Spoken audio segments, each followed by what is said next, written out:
नमस्कार, मैं हूं नरेश राघव और आप देख रहे हैं इंडिया न्यूज एनसीआर।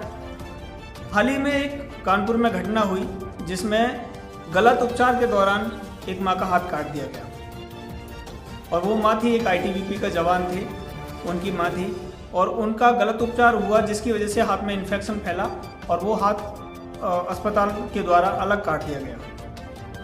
उसकी शिकायत पुलिस में की गई, लेकिन पुलिस वालों के द्वारा कोई कानूनी कार्रवाई उस अस्पताल के खिलाफ नहीं की गई। जब निराश होकर आईटीबीपी के जवान ने अपनी कंपनी में अपने लोगों को बताया तो वहाँ के जो अधिकारी थे, आईटीबीपी के जो अधिकारी थे, उन्होंने उस अधिकारी को घेरा जिसको कंप्लेंट की गई थी। पुलिस विभाग के द्वारा कोई भी एक्शन नहीं लिया गया था, जिसके तहत आईटीबीपी के जवानों को एक एक्शन लेना पड़ा और उसके बाद उसकी कंप्लेंट दर्ज की गई। आज उसी के तहत हमारे खुर्जा में एसडीएम साहब को एक ज्ञापन दिया गया, जिसके तहत जिस ज्ञापन को दिया है वो है अखिल भारतीय पूर्व सैनिक सेवा परिषद। इस संगठन के द्वारा ज्ञापन दिया गया और कानून के तहत कठोर से कठोर कार्रवाई करने की मांग की गई है। नमस्कार, मैं हूं Naresh Raghav, India news NCR से। आज हम खड़े हैं खुर्जा तहसील में और इस तहसील में आज कुछ पूर्व सैनिक हैं जिनकी एक संस्था है अखिल भारतीय पूर्व सैनिक सेवा परिषद, जो यहाँ पर एक ज्ञापन देने के लिए आए हैं और वो ज्ञापन किस विषय में है आज हम उन्हीं से जानेंगे। तो हमारे साथ में जिला उपाध्यक्ष जी हैं। सर, सबसे पहले आप अपना नाम बताइए। मेरा नाम जिला उपाध्यक्ष अखिल भारतीय पूर्व सैनिक सेवा। आपने जो आज ये ज्ञापन दिया है किस विषय में दिया? ज्ञापन हमने हमारे जो एक आईटीबीपी जवान थे, उनकी माता जी का गलत तरीके से हाथ काट दिया गया और वो उस हाथ को लेके अपनी माँ के जो है न्याय के लिए और दर की ठोकरें खाता रहा और लास्ट में लखनऊ सॉरी कमिश्नर कानपुर के पास पहुंचे, लेकिन उन्होंने इसके ऊपर कोई कार्रवाई न करते हुए उल्टे उनके कमांडेंट गौरव प्रसाद जी के लिए ही लेटर लिखवा दिया कि उन्होंने अपनी गलतियों को छुपाने के लिए लेटर लिखवाया गया, जबकि ऐसा नहीं होता। तो आपकी जो मांग है इस समय वो क्या मांग है? हमारी जो है माननीय मुख्यमंत्री जी से मांग है कि जो सरकार की सभी को ढूंढ करने वाले अधिकारी हैं, ऐसे अधिकारियों के खिलाफ कार्रवाई की जाए और सैनिक को न्याय दिया जाए, ताकि वो सैनिक अपनी जो है ड्यूटी रह के अपनी तैनाती के दौरान में अपनी ड्यूटी सही तरीके से कर सके।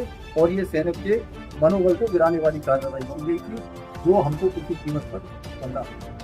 तो हमारे साथ हैं अभी मधु सिंह राणा जो इस संस्था में जुड़े हुए हैं, उनसे भी हम पूछेंगे जब आपने जो ज्ञापन दिया है उसका मूल कारण क्या है? मैं क्योंकि बीएसएफ से रिटायर्ड हूँ और ये जवान आईटीबीपी का था और उसका बीमारी कुछ और था और उस बीमारी को ध्यान में ना रख करके सीएमओ कानपुर के द्वारा गलत तरीके से उसका हाथ काट दिया गया। उनकी मांग, वो जवान बहुत, जैसा कि राजीव साहब ने बताया, बहुत घूमा, उसको कहीं न्याय नहीं मिला। डॉक्टरों के खिलाफ आज तक अभी तक कोई कार्रवाई नहीं हुई। उसके समर्थन में जो उसके कमांडेंट थे उन्होंने बहुत ही अच्छा निर्णय लिया कि अपने जवान के लिए वो कमिश्नर तक मिलने गए और कमिश्नर ने उनकी बात को सुना भी, लेकिन उनके जाने के बाद उन्होंने उस बात को ठीक से नहीं लिया और कमांडेंट गौरव प्रसाद के लिए मीडिया में दूसरे तरीके से गलत प्रचार किया, गलत तरीके से लिखा। हम सब लोग फिर भारतीय सैनिक परिषद जो है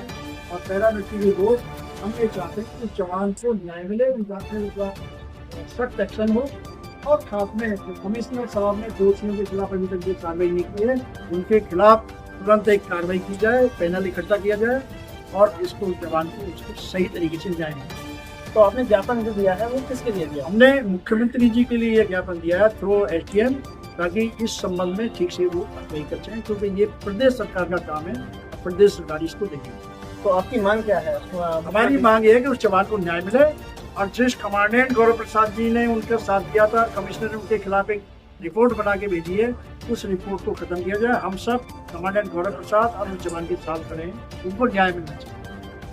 तो आपने देखा हमारे साथ थे अखिल भारतीय पूर्व सैनिक सेवा परिषद के जो सदस्य थे उन्होंने अपनी बात रखी और मुख्यमंत्री जी के लिए एक इन्होंने ज्ञापन दिया है एसडीएम के लिए, जो कि न्यायपूर्ण भी है। और हम चाहते हैं कि मुख्यमंत्री अपने संज्ञान में इस मामले को लें और इस पर न्यायपूर्ण कार्रवाई करें। आप मेरे साथ देख रहे हैं Naresh Raghav, India news NC।